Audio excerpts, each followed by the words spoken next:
आज मैं जिनके साथ हूँ, जो जेंटलमैन मेरे बगल में बैठे हैं, वो मेरे मेंटर रहे हैं। मैं स्टूडेंट हूँ इनका। और फ़िल्म मेकिंग, जो असली फ़िल्म मेकिंग जिसको कहते हैं ना, वो मैंने इन्हीं से सीखी है। किस तरीके से फ्रेम रखना चाहिए और किस तरीके से शूट करना है, किस तरीके से उसको प्लान करना है। और फ़िल्म मेकिंग के अलावा राइटिंग, राइटिंग में मतलब आपको किस तरीके से कैरेक्टर लिखने हैं, आपके दिमाग में स्टोरीज़ कैसे आएँगी, एक फ़्लो किस तरीके से बनाना है। तो ये सारी चीज़ें मैंने इनसे सीखी हैं। और साथ ही साथ में जब मैं इनके साथ में 2-3 साल जब मैं इनसे सीख रहा था, तो बहुत डाँट भी खाई है मैंने इनसे। तो आज रोस्ट करने का भी मौका है। और साथ ही साथ में रोस्ट के अलावा ये भी है कि मतलब बहुत मेटिकुलस हैं ये सर जो हैं फ़िल्म मेकिंग में। डिटेल्स जो हैं फ़िल्म मेकिंग की, जो छोटी-छोटी चीज़ें, वो बहुत मैटर करती हैं। और सर कम से कम 500 से ज़्यादा एड फ़िल्म शूट कर चुके हैं, अनगिनत डॉक्यूमेंट्री शूट कर चुके हैं। और बड़े-बड़े ब्रांड जो हैं, कोको कोला से लेके मैकडी से लेके एयरटेल, सब के इन्होंने शूट किए हैं। और सर जो हैं करीबन-करीबन 15 साल या 20 साल से फ़िल्म मेकिंग के इस पूरे महासंग्राम में अपना योगदान दे रहे हैं। सर, वार्म वेलकम, कैसे हो आप? Good to thank see you. You. ये आपका बड़प्पन है कि आपने ये सब मेरे को कहा। आप क्यों कह रहे हो? भाई, हाँ? ये बड़प्पन ही है। हाँ। मैं तो इसको ऐसा देखता हूँ कि जितनी भी बातें कही, कुछ सच है, कुछ ज़्यादा ही सच है, कुछ हुँ, ज़्यादा झूठ भी है। शायद हुँ, नहीं पता ज़्यादा। मैं हुँ, ये कहना चाहूँगा कि फिल्म मेकिंग के बारे में ज़्यादा तो मैं जानता हूँ कि नहीं, ये मैं नहीं जानता, but yes, advertising and film making दोनों के साथ हम साथ में काम भी किए हैं। और हुँ। इन्होंने जो कहा वो एकदम सही है। कुछ साल हमने साथ में बिताए हैं। डाँटा है, यस, सच बात है। पर डाँटना किसी अच्छाई के लिए ही था। वो ज़रूरी आप, है। है ना? हाँ, तो अब रहता है कि यार, फ़िल्म मेकिंग तो ख़ैर किसी के बाप की जागीर नहीं है, मेरे को हाँ। लगता है। हुँ, सबको अपना-अपना हक है हुँ, कहानी कहने का। कोई हुँ, कोई स्क्रीन प्ले के साथ कहता है, कोई कैमरा के साथ कहता है, कोई कलर के साथ, कोई म्यूज़िक के साथ। तो हुँ, सबके अपने एक्सप्रेशंस हैं। It's a form of expression and telling stories, how you feel. And from hmm, childhood we all are very good storytellers, I believe. So hmm, film making सबको आता है, बस हुँ, उसमें कुछ टेक्निक्स ऐड हो जाते हैं तो वो अच्छा हो जाता है, ऐसा मेरा मानना है हुँ, मोटा मोटा। और मैंने बहुत कुछ तो नहीं सिखाया है, हुँ, बट जितना हमने साथ में समय बिताया, कुछ हुँ, अच्छे करने की कोशिश करी है, और उसी हुँ। को ही शायद हम लेके आगे भी चलेंगे और भी सीखेंगे। सीखना तो हाँ, कभी ख़त्म होता ही नहीं है, वही। मतलब that's the so reality sir, of life. जैसे आपने अभी फ़िल्म मेकिंग की बताई, तो आप राइटिंग तो बहुत बढ़िया है आपकी। और राइटिंग में मैं ये मानता हूँ कि राइटिंग का जो अपना आपका जो पहला जो एक वो कहते हैं ना, बटरफ्लाई इफ़ेक्ट, कि पहली बार ऐसा वो किक क्या था जिसके बाद आपने सोचा कि ये राइटिंग करनी चाहिए मेरे को, या फिर फ़िल्म मेकिंग करनी चाहिए? अगर मैं ब्रॉडली आपकी उस जर्नी को मैं इस तरीके से देखूँ तो? यार, मैं कहूँगा तो शायद मजाक ही लगेगा, बट हाँ, I think it all started when I was a young kid. Hmm, and story telling पता नहीं था कि क्या एक पैटर्न है, एक हुँ, फॉर्मलाइज स्ट्रक्चर होता है इसका। व्हेन वी स्टार्टेड, मेरी पहली कहानी थी, हम नहर में नहा रहे थे, हुँ, और एक पानी का सांप था। हमारे वहाँ उड़ीसा में कुछ और कहते हैं उसको, बट हुँ, पानी का सांप होता है जो जहरीला नहीं होता है। हुँ, पर जब हम डिस्कवर करते हैं सांप, तो सांप देखते ही सबको टेंशन हो जाता है, अरे यार सांप है, हुँ, काट लेगा, क्या हुँ, होगा क्या नहीं, पता नहीं। हुँ, और तभी एक सांप तो आया। हम सब नहाने गए थे, बच्चे शायद 8, 10, 12 साल की उम्र रही होगी उस वक्त। और जब सांप को देखा तो लोगों ने डंडा वंडा पकड़ के, पत्थर वत्थर पकड़ के मारना चालू कर दिया। And then hmm, somehow the snake got injured, badly injured. Hmm, but it was not kill too, not finished. Hmm, जिंदा था वो जाके कहीं अपने जगह पर चला गया। And I, being a curious kid, I hmm, was not in the form of that violence. I didn't want to kill that snake, so I was not part of that, being hmm, a kid also. Then I followed that snake, and hmm, what I saw, the snake had three other hmm, children around it, अच्छा। and it was a very heart melting moment for me, I would hmm, say. मैंने कहा यार, इसके बच्चे भी हैं, हुँ, हमें तो पता भी नहीं। और हमारे दोस्तों ने मतलब मार दिया उसको, इंजर्ड कर दिया। हुँ, किसी ने ये नहीं सोचा कि इसके साथ क्या हो सकता है। और स्नेक जहरीला है, ये हमारा परसेप्शन है, हो सकता हुँ, है वो स्नेक था ही नहीं जहरीला। तो that is the first story I came back home hmm, and wrote in Odia. Hmm, और जाके अपने टीचर को दिखाया मैंने, बड़े हुँ, एक्साइटमेंट में कि हुँ, आज मैंने कहानी लिखी है। और जब मैं पढ़ के सुनाया तो मैं रो पड़ा, हुँ, बोलते बोलते। और ये इतना इमोशनल था कि आज भी मैं जब शायद वो कहानी को याद करता हूँ, मुझे लगता है कि यार उसको मारना बहुत ही गलत था। तो that was my first story, and वहाँ से मुझे लगा कि कहानी लिख सकता हूँ मैं। मुझे अप्रिसिएशन मिला, टीचर ने कहा यार बड़ी अच्छी कहानी तूने लिखी है, और हाँ पर कोई सांप को ना मारें ठीक बात है, पर सांप के पास मत जाना, हाँ पीछे ठीक पीछे चले मत जाना, तुम्हें थोड़ा पता है जहरीला है नहीं है। हाँ तो मैं चला गया उसके पीछे पीछे, और जो भी हुआ उसके बाद वो स्टोरी थी और पहली कहानी थी वो। Then that's how my journey of being a copy writer at least started from there. Okay. छोटा सा इंसिडेंट था बट यहीं से शुरू हुआ था। नहीं सर, ये नेचुरली तो इसी तरीके से होता है, कुछ ना कुछ मिल जाए, कुछ ना कुछ हो, फिर उसी से कुछ लीड करता है। लेटली लगान फिल्म जो है उसको 25 साल हुए हैं और लोग सेलिब्रेट कर रहे हैं उसको। और लगान जब हम देखते हैं तो एक बहुत खूबसूरत फिल्म है। उसका म्यूज़िक बहुत बढ़िया है, उसकी स्टोरी राइटिंग बहुत बढ़िया है, एक्टिंग बहुत बढ़िया है, और ग्वारिकर का जो विज़न है किस तरीके से चीज़ों को दिखाना है वो बहुत सही है। तो लगान फिल्म को अगर हम देखते हैं तो लगान के ऊपर आपका क्या परसेप्शन है, आपका क्या ओपिनियन है एक film making point of view से? इट्स डेफिनेटली क्लासिक फिल्म, मतलब इंडियन सिनेमा में one of the best film है, one of the best, not the best only. And you are right, I think मैंने अभी recently I came across की they have also asked people to recreate the design of the logo of Lagaan. Lot of people are participating and sharing कि हाँ यार इसका design कुछ हो सकता है। लिंक्डइन में I came across this and many people are posting. तब मुझे पता चला हाँ 25 साल हो गया यार इस फिल्म को, तो काफ़ी लंबे गदर और समय वो शायद साथ में ही आई थी आसपास, हाँ 2001 2000 की बात है शायद। काफ़ी घटनाएं भी घटी थी गदर के आसपास, तो खैर। तो ये फिल्म बहुत अच्छी है, मतलब ये कहना कम होगा, शायद शब्द कम पड़ेंगे। And very well made film. इसमें इंटरवेंशन काफ़ी रहा है आमिर खान का, लड़ाइयाँ हुई हैं आशुतोष गोवारिकर के साथ, सुना है काफ़ी कहानियाँ इसके पीछे की कैसे बनी है ये। And lot of philanthropy, I mean lot of charity also happened post that, around that, जब भूज में भूकंप वगैरह भी आए थे। तो it is a masterpiece and many stories around it. And this film was not, I think, only made with intent of making a film, rather it was there was an intent to make it as a classic film from all the crew members, not only Amir Khan, not only Ashutosh, A.R. Rahman, everyone contributed with their heart and soul, and that's how the film shaped. So it's a complete teamwork. And उस ज़माने में जो film बनी है, उस time का, और एक पीरियड सिनेमा को ला के एक इंटरनेशनल स्टेज पे उसको ले जाना was a great feat, great journey, difficult चीज़ है। यस। इसी को अगर हम एक्सटेंड करते हैं तो ग्वारिकर की एक फिल्म आई, उसके बाद स्वदेश, और अगर हम म्यूजिक देखें दोनों का तो एक पैरेलल म्यूजिक में ये चीज़ें हैं कि ग्वारिकर की फिल्मों में म्यूजिक के साथ स्टोरी भी ट्रैवल करती है।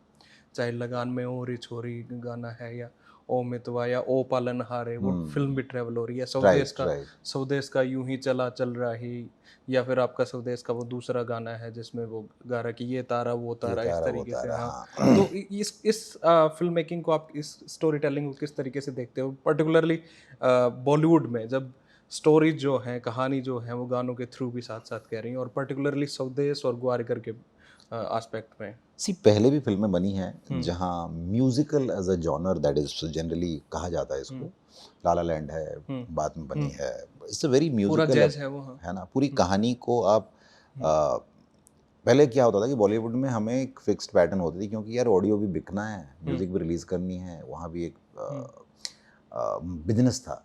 Film making is also around business and creating craft together, dam serious business, right. हाँ, आई वुड से दैट। नहीं, पहले फिर भी क्राफ्ट फोकस्ड रहते थे, और वो डायरेक्टर्स कभी सर्वाइव ना कर पाए बिकॉज ऑफ दैट, क्योंकि आप हार्ड क्राफ्ट करेंगे तो आप पे पैसा कोई नहीं लगाता है, और ये इंडस्ट्री की सच्चाई है। तो आपको कमर्शियल एंगल रखना ही पड़ेगा जैसे भी हो। तो स्वदेश definitely fall in that category, जहाँ पर कहानी म्यूज़िक के साथ, म्यूज़िकल अप्रोच के साथ कहानी भी आगे बढ़ रही है। हर गाने में एक मीनिंग, ऐसा नहीं कि खाली गाना सुनना तो आप स्किप कर दो या खाली गाना सुनो, गाने में विजुअल्स हैं जो leading to a story, and that's very important. और वो विजन आई थिंक पहले, जैसे मैंने कहा कि 80s के दशक में भी ऐसे होते थे कि 10 गाने 8 गाने, कितने गाने लगा सकते हैं, कितने कपड़े चेंज कर सकते हैं हीरोइन का, हीरो का, एक गाने में 10 10 12 12, चांदनी में तो पता नहीं कितने गाने चेंज हुए थे, कितने कॉस्ट्यूम चेंज हुए थे। तो ये सब एग्जाम्पल हुआ करते थे।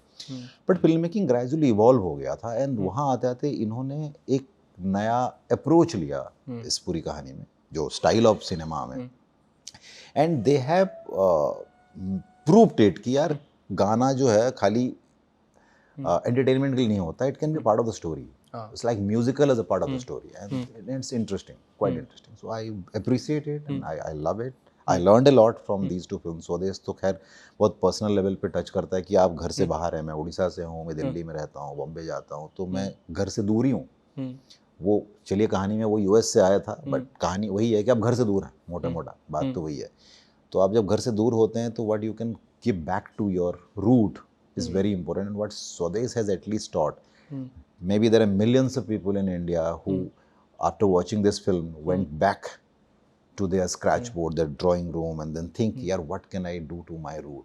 क्या मैं कर सकता हूँ?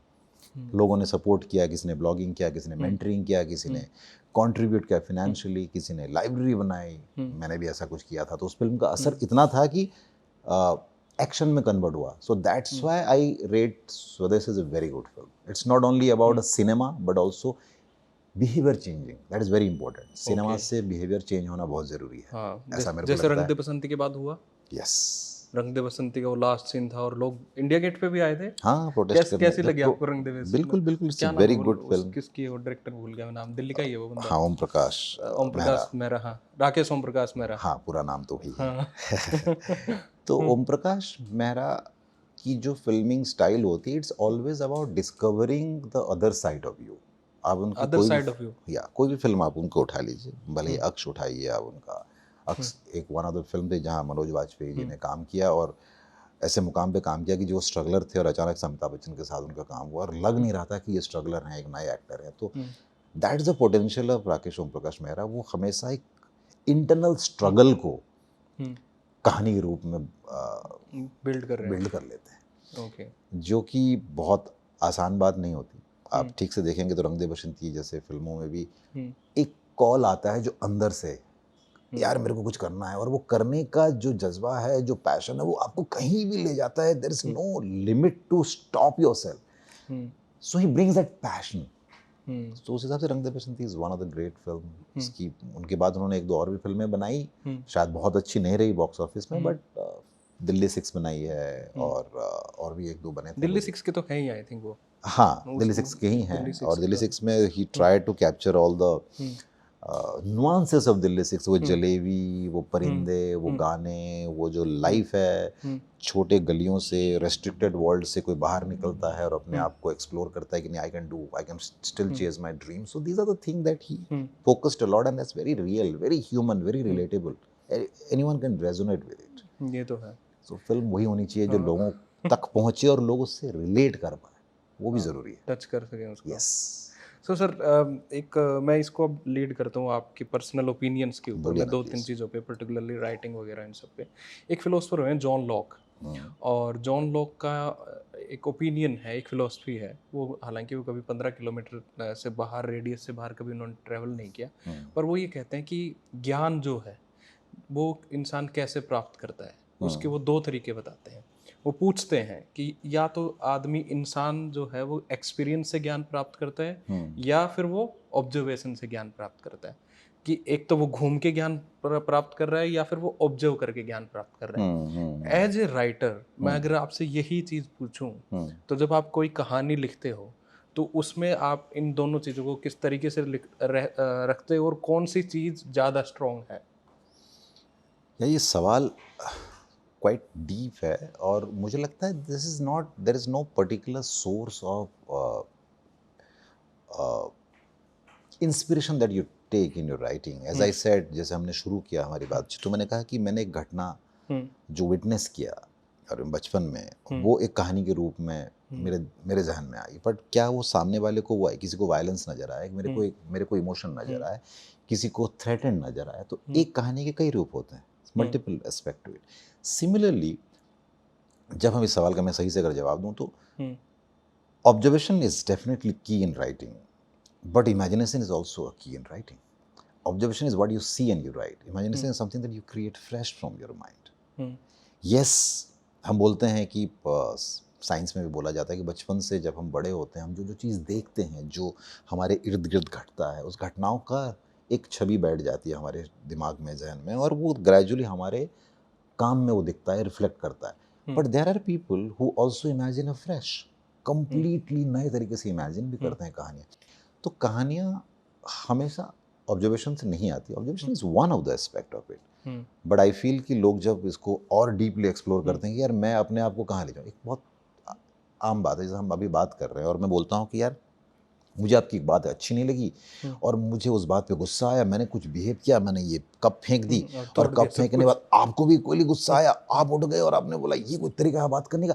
अब देखिए ये अपने आप में कहानी ग्रेजुअली बिल्ड होती जा रही है। अब ये इमेजिनेशन है, ऐसा तो होगा नहीं कभी कि हम लड़ जाएं आपस में, ऐसी तो बात होगी ना, मैं गुस्सा करूंगा ना मैं कप फेंकूंगा ना आप मुझे मारेंगे। लेकिन क्या हम इसको एक कहानी में बना सकते हैं? यस, बना सकते हैं।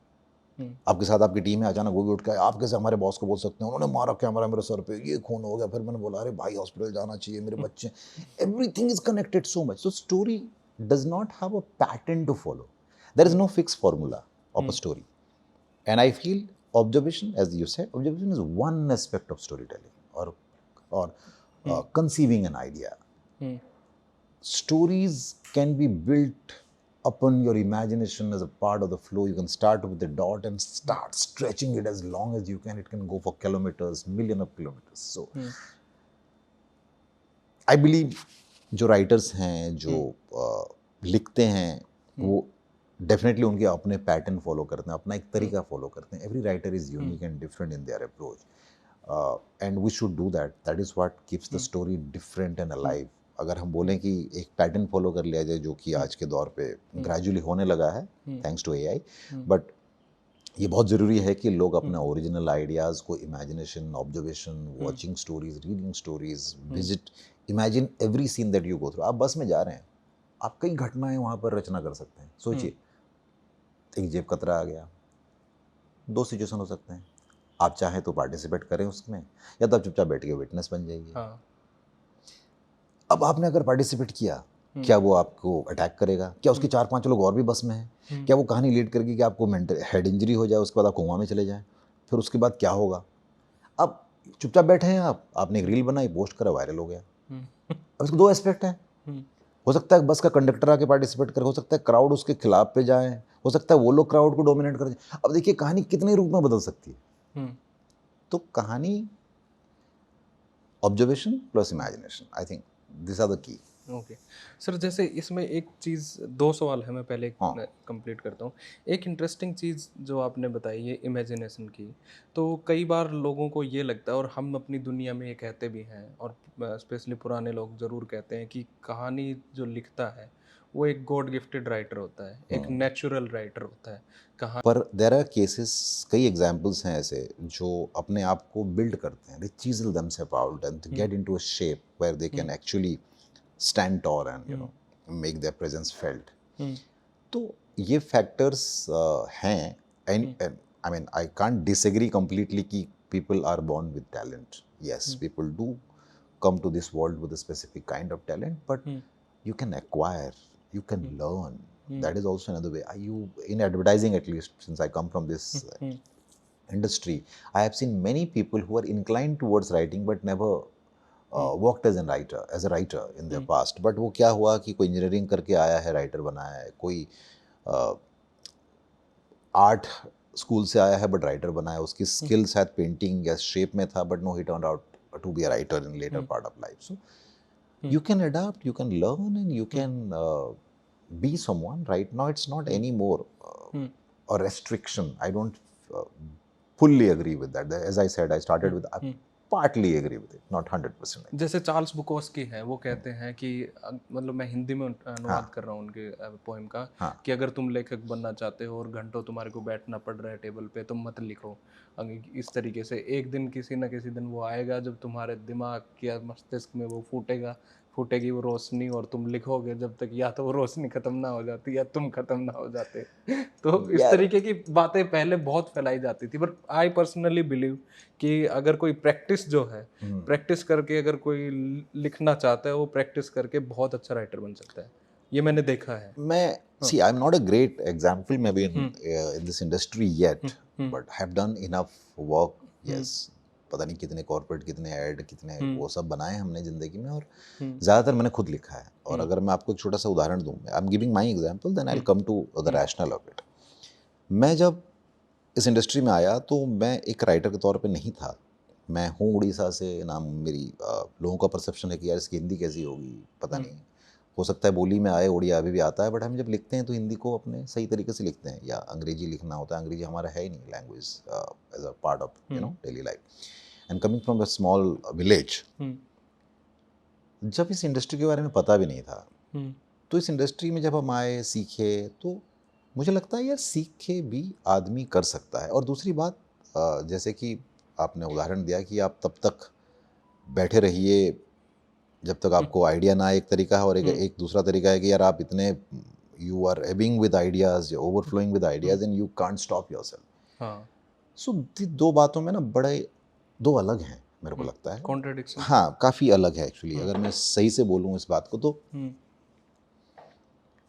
आप कई दफ़ा, जैसे मेरे साथ भी होता है, मैं एक वर्ड फाइल खोलता हूँ और द फिल्म ओपन्स ऑन, ये 4 शब्द लिख के मैं बैठ जाता हूँ, और उस दिन में शायद मैं कुछ भी नहीं लिखता हूँ। और शायद कभी जब लिखने बैठता हूँ तो मैं कंप्लीट कर देता हूँ इन वन गो।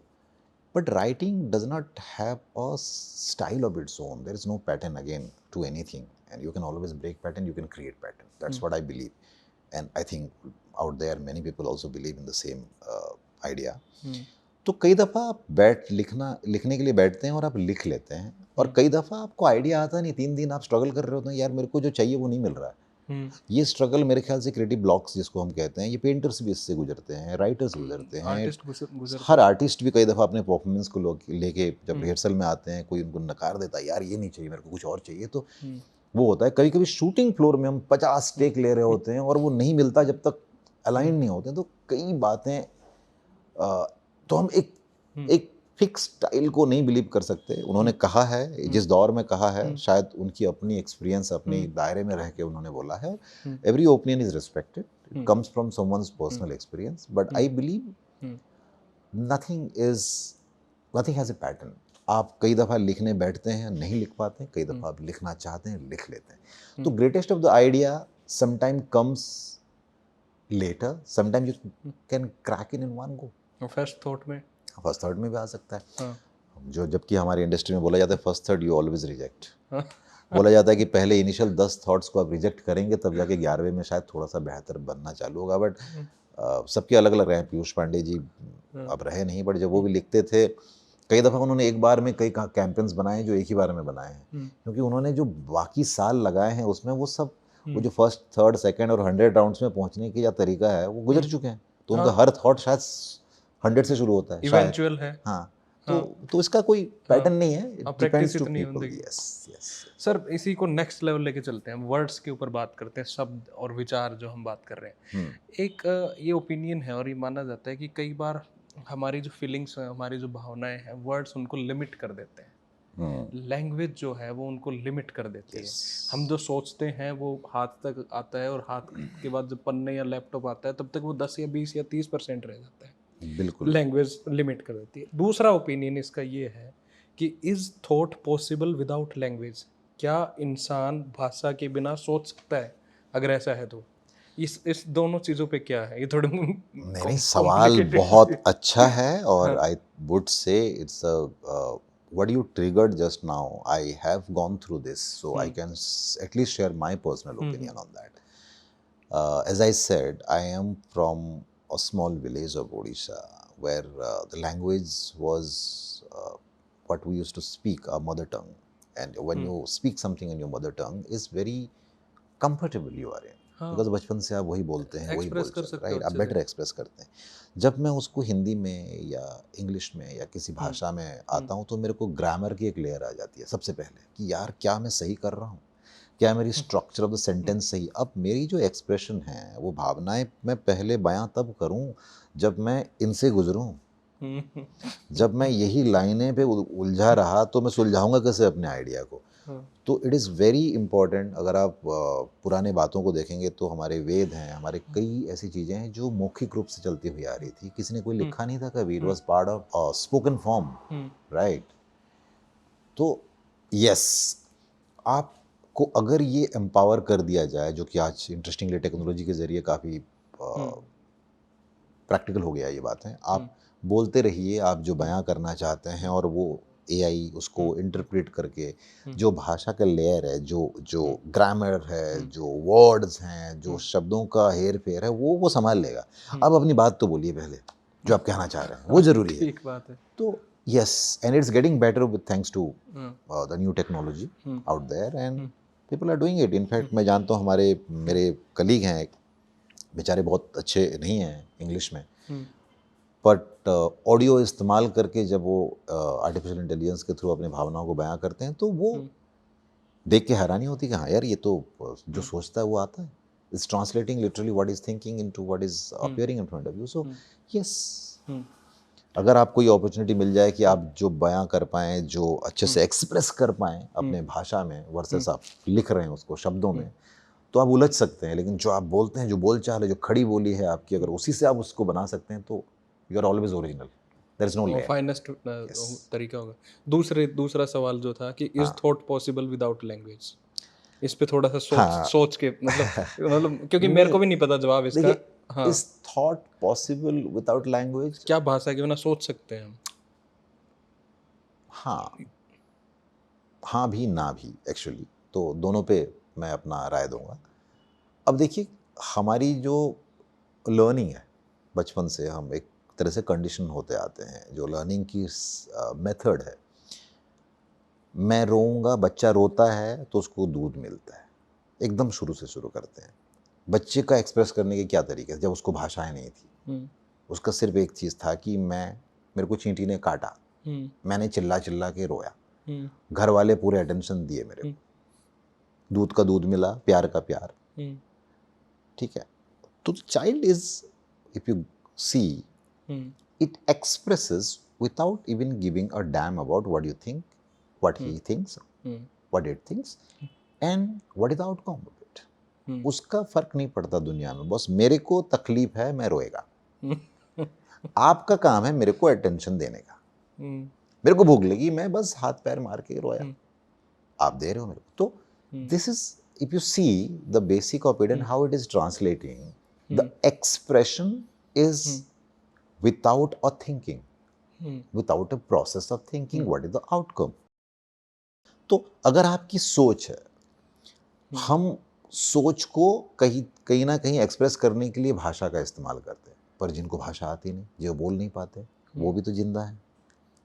हाँ, ठीक है, कई कहानियां हैं। मैं बचपन से मेरे इर्द गिर्द कोई था जो बोल नहीं पाता था, तब हमें पता नहीं था कि साइन लैंग्वेज करके एक चीज़ भी होती है, हमें तो आइडिया ही नहीं था, पर वो तो अपनी पूरी प्रोसेस को बता रहा था, राइट। हम बचपन में कई ऐसे ड्रामे करते हैं जहाँ पर आके हम स्टेज पे खड़े होके, what do you call that, क्या कहते हैं उस चीज़ को, बिना थिएटर नहीं, बिना बोल के जो करते हैं, God, I am very bad with my memory sometime about names and this kind of things. Meme है या क्या बोलते हाँ, जो भी है, हैं? मनो एक्शन बोलते हैं शायद, मोनो एक्शन ऐसे कहते हैं। Monologue types. हाँ, क्या? मोनोलॉग तो वो हो गया, एक्चुअली मोनो एक्शन कहते हैं, जिसमें आप आते हैं और अपनी सारे भावनाओं को बयां करते हैं, कोई भी शब्द को बिना इस्तेमाल किए। There is a physical theatre attached to it.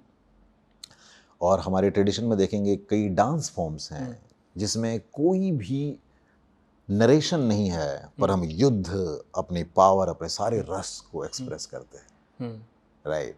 पूरी कहानी कह देते हैं। आप ओडिसी ले लीजिए, भारतनाट्यम ले लीजिए, कथकली ले लीजिए, सारे डांस फॉर्म में एक म्यूजिक, एक सपोर्ट है। अगर म्यूजिक के हटा भी देंगे आप, तो जो बंदे की एक्सप्रेशन है, उसमें पूरी कहानी निकल के आती है। अब उसमें तो कोई शब्द है नहीं, एक भावना है, एक भाव है जिसमें रस निकल के आती है, राइट। तो दैट्स व्हाट आई सेड कि पार्टली एग्री, हाँ भी ना भी, दोनों संभावना है। ठीक सर, जैसे आपने एआई की बात करी, तो मैं इसको एक बार लीड करता हूँ थोड़ा सा पीछे। हाँ। जब पहली बार किताबें छपना शुरू हुई, गुटेनबर्ग प्रिंटिंग प्रेस, वो 1450 के आसपास की बात है, तो लोगों को ये लगा कि पर्टिकुलरली जो क्रिश्चियन चर्च वगैरह जो थे, उन सबको ये लगा कि ये क्या हो रहा है। जो ज्ञान था अब वो किताबों में आएगा। ज्ञान तो दिमाग में होता है और वो नेचुरल ज्ञान होता है। अब ये तो आर्टिफिशियल हो गया, किसी पन्ने के ऊपर लिखी हुई चीज़ को पढ़ दिया और आप उसको पढ़ के आप ये मान रहे होते ज्ञान है। तो ये तो आर्टिफिशियल चीज़ है, ये आर्टिफिशियल ज्ञान है, ये तो है ही नहीं नेचुरल ज्ञान। नेचुरल ज्ञान तो दिमाग में होता है।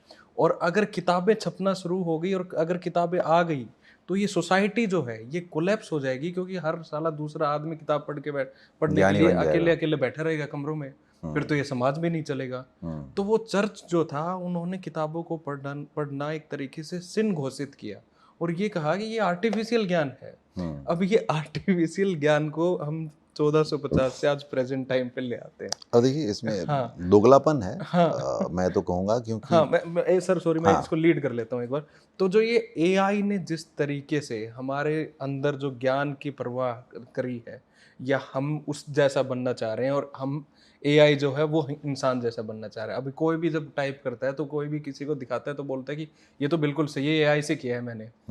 अब एआई तो है, वो सीख रहा है इंसान का तौर तरीका, और इंसान कह रहा है मैं गलत हो सकता हूँ, ये ठीक है।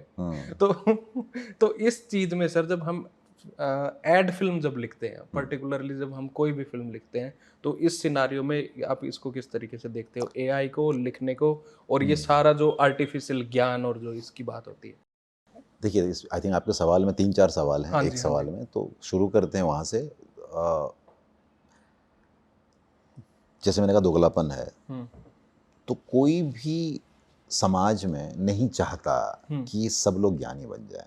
कोई भी तो नहीं पता, पर कोई एक सेक्ट ऑफ, एक ग्रुप ऑफ पीपल रहते हैं जो चाहते हैं कि दुनिया जैसे चल रही है ऐसे चले, सब लोग ज्ञानी ना बने, वरना दिक्कत आ जाएगी। खास करके उन 1300-1400 या आज से, उस वक्त हाँ मतलब आज से 600-700-800 साल पहले, because then the society was ruled through institutions, be it temple, be it churches, be it anything for that matter. तो इंस्टीट्यूशंस उनको रूल करते थे। institutions used to be the command chain of a central idea or central ruler। तो तब वो कभी भी नहीं चाहते थे कि ये जो ज्ञान है सब तक पहुंच जाए। और दोगलापन कहने का मतलब है हमारे कई सारे ज्ञान हैं जो हमारे माइथोलॉजी से लेके सारे ज्ञान वो तो किताबों में है, किसी ना किसी रूप में किसी ना किसी ने लिखा है। अब स्क्रिप्ट है, पत्थर में लिखी गई है, पाम लीव्स में लिखी गई है, मैन्युस्क्रिप्ट है, पत्ते पे मैन्युस्क्रिप्ट्स है। हैं, किसी में भी है, वो लिखी गई है। किसी ना किसी ने अपने भावनाओं को बयां किया है, लिखा, एक्सप्रेस किया है किसी फॉर्म में, राइट, किसी लिपि में। अब उसको जब डेमोक्रेटाइज कर दिया जाए, उसको एक्सेसिबल बना दिया जाए, लोगों तक पहुंचा दिया जाए, तो भाई तकलीफ तो होगी इंस्टीट्यूशंस को जो रूल करना चाहते हैं मूर्खों के ऊपर। अब कोई ज्ञानी बन जाएगा तो सवाल भी पूछेगा। अब सवाल पूछना किसी को पसंद नहीं है, ये रूल करता है। हम बचपन से सुनते हुए आते हैं कि बड़े लोगों को आप पूछ नहीं सकते सवाल, तो बड़े लोग वही थे जो रूल करते थे समाज को उस टाइम में, और उनकी अपनी दबदबा थी, और डिफरेंट इंस्टीट्यूशंस के थ्रू उन्होंने सोसाइटी को कंट्रोल कर रखा था। तो एक एस्पेक्ट वो है। दूसरा एस्पेक्ट, जब हम एआई की बात करें, उसका जवाब वो था। दूसरा, एआई की बात अगर करें तो AI, different research are conducted. I use AI extensively for multiple things. हम कंटेंट बनाते हैं, हम लिखते हैं, बट जो कोर आइडिया है, जब आप किसी भी इनसाइट्स ढूंढते हैं ब्रांड के लिए, या किसी कहानी की जो कोर स्पाइन होती है, जो उसकी अपनी एक सोल होती है, अगर वो आपने नहीं सोचा और वो भी आपने एआई से लिया है, तो AI right now at least AI is getting better every day actually, and it's learning from all of us, because we are constantly asking question and it's learning from that question what could be the right answer, and it's interpreting human intelligence. So human intelligence can't be replaced with AI, but it has done enough already, and शायद इसका थोड़ा debatable है, but कहना AI can never take over, but AI can also take over humanity. It's a very strong possibilities out there. Okay. AI कुछ भी कर सकता है, ये मेरा मानना है, और AI कुछ नहीं भी कर सकता, ये भी मेरा मानना है। अब तरीके क्या हैं कि लोग डेफिनेटली इससे लेस इंटेलिजेंट होते जा रहे हैं, ऐसा मेरे को लगता है, और कई रिसर्च भी हैं जिसमें बताया गया है कि लोग ना डिपेंडेंसी बढ़ाते जा रहे हैं। अब जो काम आसान है उसको डेफिनेटली अडॉप्ट करना चाहिए, हम भी करते हैं। हमारे काफ़ी रिसर्च होते हैं जो एकदम 2 घंटे में हो जाते हैं, जिसके लिए पहले हमें 8 दिन लगते थे या 10 दिन लगते थे। आपको सैकड़ों वेबसाइट सर्च करने की जगह आपने सिर्फ 4 अच्छे सवाल पूछे और आपको जवाब मिल गया। तो ये एआई की ब्लेसिंग है। पर एआई की कई डिसएडवांटेजेस भी हैं, जो मुझे लगता है जो 80s 90s में पैदा हुए हैं, एटलीस्ट उन्होंने जीवन में वो प्रोसेस फॉलो किया है जहाँ पर एक थिंकिंग, एक linear method of discovering an idea, doing a research, writing a piece, writing a journal, writing a story was still manual. अब जो नए दौर में एआई से ही शुरू कर रहे हैं अपना करियर, या एआई से ही अपनी बिगनिंग। करियर को या अपने अचीवमेंट्स को बिगिन कर रहे हैं, तो उनके लिए ये दिक्कत है कि dependencies is high on the AI side, thinking is less. तो वहाँ मुझे लगता है जो कंटेंट है, जो आउटपुट है, जो थिंकिंग है, वो बहुत ज़्यादा लिमिटेड है, इंसाइटलेस है, टेस्टलेस है, थोड़ा सोललेस हो जाता है। पर आप आएंगे उसी चीज़ को, अगर मैं उसको आप दोगलापन कहेंगे इसको, क्योंकि हम खुद बनाते हैं एआई में कंटेंट। अब लेकिन आप जिसको आप विजुअलाइजेशन में इस्तेमाल करेंगे एआई की स्ट्रेंथ को, तो आप देखिए उसमें आप कमाल कर सकते हैं। We have made many films in AI for many brands and people are loving it. जब हम उसमें काम करते हैं तो उसमें भी ह्यूमन को रिप्लेस नहीं कर सकता एआई अभी तक, एटलीस्ट, बट हो सकता है 2 महीने में कर लेगा, या 6 महीने में कर लेगा, या 1 साल में कर लेगा। अब ये सिनेमा, फिल्म मेकिंग सब डेमोक्रेटाइज होते जा रहा है, because you have a tool which is killing all the barriers. पहले क्या करते थे, आप एक स्क्रिप्ट लिखते थे, फिर आप जाते थे फाइनेंस प्रोड्यूसर के पास, फिर फाइनेंसर के पास, फिर एक्टर के पास, एक्टर ऑन बोर्ड करिए।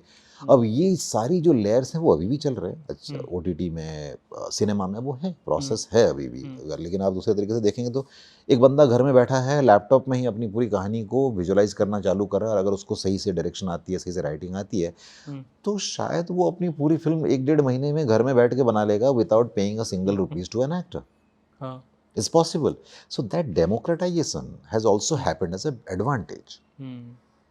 So AI के दोनों रूप हैं। तो सर जैसे एड फिल्म में हम लिखते हैं, तो एड फिल्म तो आप, जैसे आप ही ने मेरे को बताया था कि सारे 4 ही फ्रेम होते हैं और 30 सेकंड है या 40 सेकंड है, 4 फ्रेम में आपको स्टोरी कहनी है। तो उसकी राइटिंग तो बिल्कुल सॉलिड रखनी पड़ती है। तो एड फिल्म में कितना ये होता है कि इंसान की खुद की लिबर्टी होती है, या फिर वो जो आपका क्लाइंट चाहता है आपसे वो आप लिखते हो? तो इसका बेसिक क्या है एड फिल्म राइटिंग का, और वो किस तरीके से लिखा जाता है, और किस तरीके से वो 30 सेकंड या 40 सेकंड या 1.5 मिनट की जो ऐड है वो लिख सकते हो आप? उसमें चैलेंजेस भी बहुत है। देखिए, इसमें कई अप्रोच लेते हैं। I think the best of the agencies are existing for 100 of years to do this job for different brands, and brands are made with this advertising. So it is actually a brand story. It is actually about human stories which is nicely integrated with the brand. And that's how you build emotion. There are many examples out there how Cadbury made its presence in India, how it is changing the perception of कि मीठा का मतलब Cadbury है, या हर मीठे में मैं अपने आप को पोजीशन कर लूँ, या Coca Cola has done pioneered a campaign कि ठंडा मतलब कोका कोला, या anyway most of them are done by ओगिलबी, Publicis and you know bigger agencies of the world, but these are the market leaders who are working and building perception. Advertising is nothing but creating a perception, drive a behavioral change, and sell your product. Okay. तो कहानी से पहले ये सब चीज़ों का ध्यान रखना पड़ता है कि क्या मेरे कहानी में ये टिक्स हैं, क्या मैं एक ब्रांड को ऐसा बिल्ड कर रहा हूँ कि मैं किसी की परसेप्शन में अपनी जगह बना पाऊँ, और मैं उसकी परसेप्शन में जगह बना पाऊँ तो जब वो दुकान में जाए तो क्या वो इस परसेप्शन के इम्पैक्ट से उसकी बिहेवियर में कोई चेंज हुआ, क्या उसने वो प्रोडक्ट खरीदा, 2 पैसे एक्स्ट्रा लगाया मेरे प्रोडक्ट खरीदने के लिए। अगर ये सब हो रहा है तो मेरी कैंपेन सक्सेसफुल है। ये एक तरीका है, वो ड्राइव सेल्स। दूसरा तरीका है कि फील गुड क्या है। हम अब Coca Cola is doing lot of campaign because Coca Cola वो मार्केट एडवर्टाइजिंग की जरूरत है नहीं। कोका कोला 100 साल से ऊपर हो गया इंडस्ट्री में, पेप्सी 100 साल से ऊपर हो गया इंडस्ट्री में, यार एवरीबडी नोज कि हाँ यार ये मार्केट लीडर्स हैं।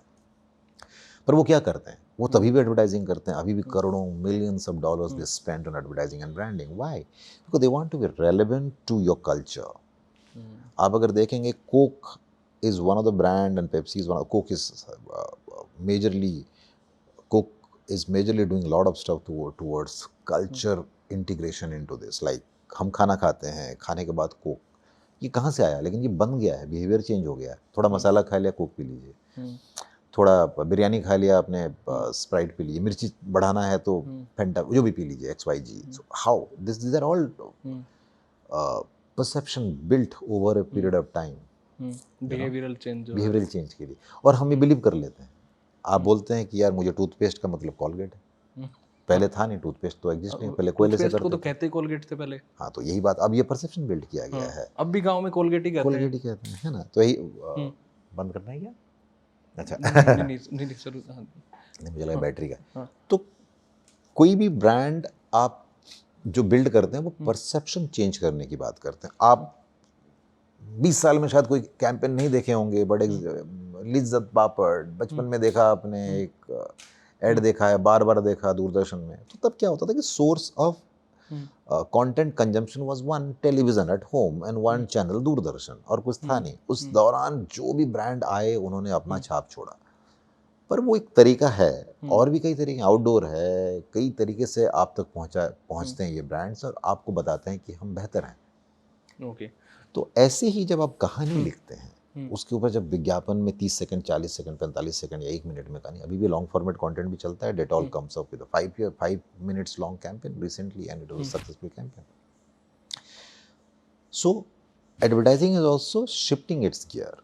कोर तो रहेगा, सेम है कि आपका यही है, परसेप्शन में जगह बनानी है, बिहेवियर को चेंज करना है, सेल्स में कन्वर्ट करनी है, फील गुड फैक्टर ब्रांड के बारे में बिल्ड करना है। यही है, कुछ और भी हैं वैसे कई फैक्टर, मोटा मोटा ये तो काम करता ही करता है। और जब एक राइटर इस चीज़ को लिखता है तो सबकॉन्शियसली इन चीज़ों को लेके आता है। जब कॉपीराइटर एडवर्टाइजिंग एजेंसी में काम करता है तो वो इसके लिए पढ़ाई करी है उसने, उसको पता है ये बात। इसका हैक क्या है सर? जब आपके पास पहली बार कोई क्लाइंट या कोई एड फिल्म, कोई भी ब्रांड आपके पास आता है कि भाई मेरे को ये फिल्म बनवानी है, आप लिख के दो, तो उसको आप कन्विंस कैसे करते हो पहली बात? और या फिर जो उसका आइडिया है उसको कन्विंस करते हो, या क्लाइंट को कन्विंस करते हो? दोनों चीज़ें होती हैं पैरेलली कई कई बार। यार थोड़ा या जमाना, हैक क्या है इसमें, या ज़्यादा सियाने हो गए आजकल लोग? ज़्यादा जमाना थोड़ा बदल गया है कि हाँ। लोग पहले आजकल लिखवाने से पहले बोलते हैं कितने में बन जाएगी। अच्छा। तो तरीके बदल गए हैं, हाँ। बट पहले ये नहीं होता था। पहले क्या होता था कि यार आइडिया क्या है उसी के बेस पे अप्रूव होता था चीज़ें। अब खैर अभी भी होता है, ऐसा नहीं है, जोक्स अपार्ट। बट हाँ, ये एक नया कल्चर भी देखने को मिलता है इंडस्ट्री में कि कितने में बन जाएगी, कैसी बनेगी बाद में सोचते हैं। ठीक है, तो वो तरीका भी गलत है। और हैक कुछ है नहीं एक्चुअली, कोई ब्रह्मास्त्र नहीं है इसका। आपको मेहनत करना पड़ेगा, आपको ब्रांड की इनसाइट समझनी पड़ेगी, उसकी फिलॉसफी समझनी पड़ेगी कि वो ब्रांड चाहता क्या है, कौन से टीजी को टैप करना चाहता है, किस तरह से बिहेवियर चेंज करना चाहता है, किस तरह से परसेप्शन बिल्ड करना चाहता है अपने ब्रांड की। हर ब्रांड की अपनी एक स्पेसिफिक नीड होती है। They come to you with a specific requirement कि यार मेरे को ना अभी सिर्फ अवेयरनेस करनी है, मेरे को सेल नहीं करना है। तो आप उसके लिए सोचते हैं। कोई आता है कि मेरे को ना अवेयरनेस के साथ विजिबिलिटी भी चाहिए, परसेप्शन बिल्डिंग भी चाहिए और मार्केटिंग भी चाहिए, मेरे ROI भी चाहिए मेरे को, तो वो अलग ब्रीफ के साथ आता है। तो हर ब्रांड अपना एक नया ब्रीफ लेके आता है, उसी हिसाब से आप उसको कस्टमाइज करते हैं अपने राइटिंग को, और उसकी रिक्वायरमेंट के हिसाब से आप उसको ड्राफ्ट करते हैं पूरी, और then you get into your craft of writing. अब क्राफ्ट ऑफ राइटिंग में आप ये सब चीज़ें तो ठीक है ही है, जैसे मैंने कहा, उसके साथ साथ आप की कहानी कितनी पैलेटेबल है, क्योंकि आज के डेट पे ना अटेंशन स्पैन बहुत घटते जा रहा है। There's doom scrollings, millions of content out there. आपको उनमें से अपना पहचान बनाना या किसी को रोक के रखना कि ये मेरे ब्रांड के बारे में सुन, भाई ये बहुत बड़ी आस्क है। यहाँ गर्लफ्रेंड बगल में बैठी है, आदमी फोन में फ्री नहीं हो रहा है, बात नहीं कर पा रहा है, और वहां से किसी ब्रांड बोलता है कि तू मेरे को देख। तो द आस्क इज बिग। तो इसीलिए it's a big challenge for marketer, copywriter and brand builders कि आप कंटेंट ऐसा बनाएं, आपकी कहानियां ऐसा बनाएं कि जो पैलेटेबल हो, अटेंशन को ले पाए, और बेहतर मैसेजिंग रख पाए, और आपके ब्रांड की तरफ एक लगाव भी हो उस कंज्यूमर का। तो it's changing, it's evolving, advertising is evolving. कितने करोड़ में बन जाती हैं एड फिल्में, ये बड़े बड़े वालों की? ये सवाल का जवाब क्या दूं, लोग हम तो सुनते हैं, हमने तो करा नहीं इतनी बड़ी, बट हाँ करोड़ों में फिल्में बनती है, ये बात तो है। एड फिल्म भी करोड़ों में बनती है, हमने ऐसा सुना है। आपने सबसे महंगी कितने में बनाई है? हमने भी बनाई है डेफिनेटली। अच्छा। हाँ, ऐसे बनाए, इतने महंगे तो हमने भी बनाए, 2, 4, 5 करोड़ नहीं नहीं नहीं नहीं नहीं, इतना शायद मिला नहीं, कभी मिलेगा आपके जरिए कोई दे देगा तो बात अलग है। अभी तक तो किसी ने दिया नहीं। बट एड फिल्म का बजट डायरेक्टर्स, प्रोडक्शन हाउस और जो टीम जो इसमें पार्टिसिपेट करने वाली है उस पर मैटर करता है काफ़ी। कि भाई अगर एप्पल एक कैंपेन बनाता है तो वो $1 million स्पेंड करता है, सैमसंग जैसे ब्रांड बनाते हैं या यू नो माइक्रोसॉफ्ट जैसे ब्रांड काम करते हैं, तो they spend millions of dollars. They don't care about money because they know how to market. Apple was built literally on advertising. Definitely, Apple's core is product, and all that is fine. But if you have a great product, but if you don't know how to do marketing, then your product is living in a forest. कोई फर्क नहीं पड़ता.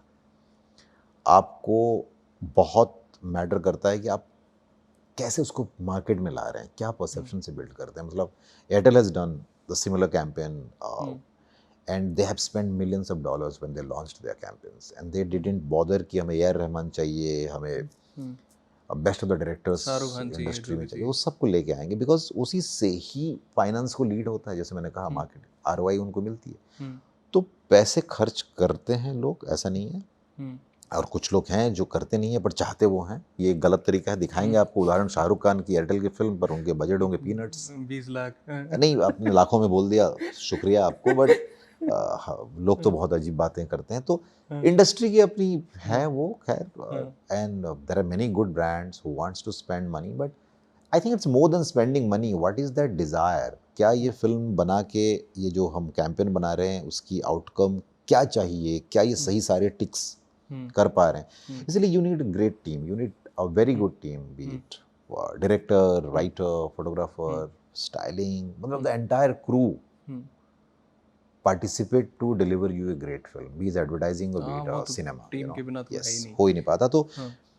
इसका कोई अंत नहीं है पैसों का, और हम बता भी नहीं पाएंगे कि कौन कितना खर्च करता है. बड़ा मुश्किल है वो हाँ, वो कहना, भी बट हाँ, इट्स हैपनिंग. बेहतर रहता है. Yes, yes. तो सर एआई आने के बाद तो ये सारा धंधा ही ऑलमोस्ट एक एज पे आ चुका है, एड वाला, क्योंकि वो सभी के सभी, हालांकि हम इसको एक ट्रांजिशन भी मान सकते हैं, एक ट्रांसफॉर्मेशन भी मान सकते हैं, पर अब तो ये है कि ना एक्टर की ज़रूरत है, ना डायरेक्टर की ज़रूरत है, ना सिनेमाटोग्राफर की ज़रूरत है, ना आपको सेट डिज़ाइनिंग की.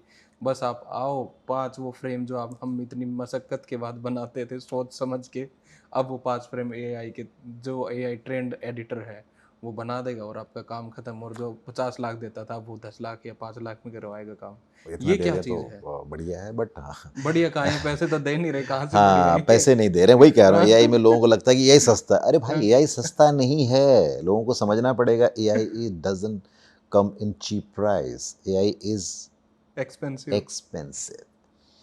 एंड सी, एआई ने डेफिनेटली तरीके बदल दिए फिल्म मेकिंग के, कम्युनिकेशन के. पर अगर आप ठीक से देखेंगे तो एआई अभी भी is not sufficient to produce a film on its own. You need a interpreter, you need a prompter, you need a director. Maybe you don't need a set designer, but if you onboard a set designer or art director who can help you build a better digital set for you. So team अभी भी काम करती है. हम AI की फिल्में बनाते हैं. हमारे किसी ने भी जॉब लूज नहीं किया है अभी तक, at least. We still need director, we still need graphic artist, we still need writer, we still need people who participate and contribute in your AI film. हाँ, सिनेमाटोग्राफर आप नहीं हायर करते, बट सिनेमाटोग्राफर से आप एक दिन का सेशन करके उनको आप उनका पैसे दे के उनसे आप स्टाइल ऑफ सिनेमाटोग्राफी ले सकते हैं. अच्छा. अब सब कुछ अगर एआई कर देगा तो फिर एआई जो बनाएगा वो स्टैंड आउट नहीं करेगा. और ये बहुत एविडेंट है. अगर आप देखेंगे, कई एआई की फिल्में फ्लोट कर रही है मार्केट में, पर वही गिने चुने कुछ ही फिल्में हैं जो स्टैंड आउट करती हैं, because there is a team involved behind it. AI अभी भी एक टूल है ना, वो तो अपने आप कुछ नहीं करता.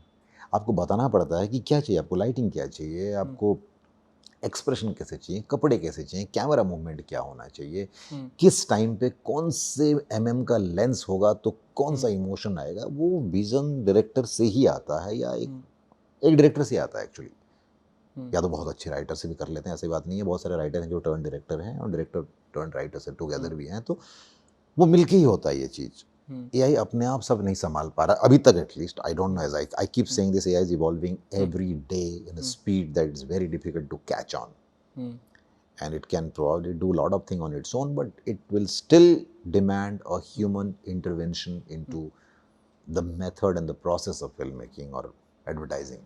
Otherwise नहीं हो पाएगा, अच्छा काम नहीं ये मिलता. आप बनाते कैसे हो? प्रॉम्प्ट क्या देते हो? जस्ट लाइक आपने सिनेमाटोग्राफर की बात करी कि पर्टिकुलरली, जैसे कई ऐसे सॉफ्टवेयर हैं जैसे एआई के वो जो हैं जिनमें आप पर्टिकुलरली लिखते हो कि इस कैमरा से ये शूट और इस कैरेक्टर का ये परफॉर्मेंस, ये लाइटिंग चाहिए, ये बनाते कैसे हो, या ये बनाने के बाद पैसे और कम देने लगे बताने के बाद? नहीं ऐसा तो नहीं है, बता देंगे, इसमें कि कुछ वो है नहीं, खुद ही इसे लाए नॉलेज। होंगे हैं। एक बहुत पुरानी कुछ कहावत थी, मैं टुकड़ों में जानता हूँ शायद, दाने ननक खियंग जाति विद्या मटई महाधनम। हाँ, तो ये मंत्र कब से याद सही करने लग गए संस्कृत आप? है कि नहीं पता नहीं, बट इसका जो अर्थ था वो था कि दाने ननक खियंग जाति हाँ, विद्या मटई महाधनम, मतलब जो दान करने से भी कभी क्षय नहीं होता, जिसका नुकसान नहीं होता, वो विद्या है, वो ज्ञान है, उसको बांटना चाहिए। तो मेरे बांटने से कुछ नुकसान होगा नहीं इसमें। तो मैं कहूँगा कि प्रॉम्प्टिंग एक तरीका है, एक ज़रिया है, बट और भी कई अप्रोच लेने पड़ते हैं। आपकी विजुअलाइजेशन, आपकी पूरी थिंकिंग, आपकी पूरी मेथड जो है, उसको आप क्राफ्ट करते हैं। जैसे मैंने कहा कि फिल्म मेकिंग में जैसे एक टीम की ज़रूरत होती है, यहाँ भी एक टीम की ज़रूरत पड़ती है। Prompting comes much later. पहले कहानी क्या है, उसकी रूपरेख क्या है, उसकी विजुअलाइजेशन हम कैसे कर रहे हैं, फिर प्रॉम्प्टिंग के लिए तो और भी वेबसाइट्स भी आ गए हैं, बहुत सारे वेबसाइट्स हैं जो प्रॉम्प्ट सजेस्ट कर देते हैं। बट जो प्रॉम्प्ट आप डिज़ाइन करते हैं, अपने विजन से डिज़ाइन करते हैं और अपने तरीके से, आपकी सोच से डिज़ाइन करते हैं, आपकी इंटरप्रिटेशन, आपकी लर्निंग, आपकी फिल्म मेकिंग की जो अंडरस्टैंडिंग, उसके ज़रिए आप जब उसको कमांड देते हैं तो वो हमेशा बेहतर आउटपुट में कन्वर्ट होती है। वरना जैसे मैंने कहा कि आपको हज़ारों एआई की वीडियो मिल जाएंगी, लेकिन उनमें से सिर्फ आज भी 8 या 10 या 15 ऐसे फिल्में हैं जो आपको याद रहेगी कि हाँ यार, ये एआई नहीं लग रहा है, ये थोड़ा रियल है, या इसमें इमोशन सही है, या इसमें सब कुछ सही है। लाइटिंग से लेके, सिनेमेटोग्राफी से लेके, camera tracking, camera movement, music, costume, set, जो हर एक पार्ट कंट्रीब्यूट करता है एक अच्छे ग्रेटर विजुअल स्टोरी टेलिंग को, सब जहाँ होते हैं वहाँ पर एक टीम इन्वॉल्व होती है, तब जाके होता है। तो prompt is one of the key element, but there are many other elements that you have to take care of when you are making a film in AI. Okay, तो अगर sir हम रियल लाइफ में ही ad film shoot करते हैं, या तो उसमें आप सबसे इम्पोर्टेंट चीज़ क्या देखते हो कि भाई शूट के टाइम पे कोई भी एड फिल्म है तो मेरे 5 टिक मार्क्स हैं, मेरे को ये 5 चीज़ें करनी है, वो 5 चीज़ें क्या हैं आई थिंक हमने एड थोड़ी, के लिए? हाँ जैसे थोड़ी देर पहले भी हमने डिस्कस किया है इसके अच्छा, हम ऊपर। रिपीट कर रहे हैं उसको। हाँ नहीं, थोड़ी देर पहले हमने यही ऑलमोस्ट इसी बात पे बात किया, but I can reemphasise on what you are asking. अब ऐसा कोई 4-5 चीज़ें फिक्स नहीं है, बट जो कोर है, as I said, what is the TG, what is the brief that client brings on to table, कि क्या चाहते हैं वो, क्या ये अवेयरनेस कैंपेन है, क्या ये सेल्स ड्रिवन कैंपेन है, क्या ये फील गुड कैंपेन है, क्या एक ब्रांड बिल्डिंग एक्सरसाइज है, क्या ये लेगेसी बिल्डिंग एक्सरसाइज है। तो based on that core ask you design. So there is no fix pattern. 4-5 things का एक ही तरीका है कि हाँ, आपको परसेप्शन बिल्ड करना है, आपको परसेप्शन में जगह बनानी है अपनी अपनी ब्रांड या अपनी कहानी की, आपको ड्राइव करना है अपने प्रोडक्ट तक, किसी को बुलाना है, there is a pull factor. और सबसे कठिन काम जो है भैया, उसके जेब से पैसे लगा के आपने जो बनाई है, उसके जेब से पैसे निकल रहे हैं कि नहीं आपके प्रोडक्ट को परचेज करने के लिए या आपके प्रोडक्ट को देखने के लिए। तो ये सब बेसिक तो फाउंडेशंस आपको दिमाग में रखना ही रखना होता है, जो कि सोल है किसी भी एडवर्टाइजिंग या ब्रांड बिल्डिंग एक्सरसाइज का, ऐसा मेरे को लगता है। और भी कई तरीके और भी पॉइंट्स हैं एक्चुअली, जो कि कवर करने के लिए काफ़ी वक्त लगेगा।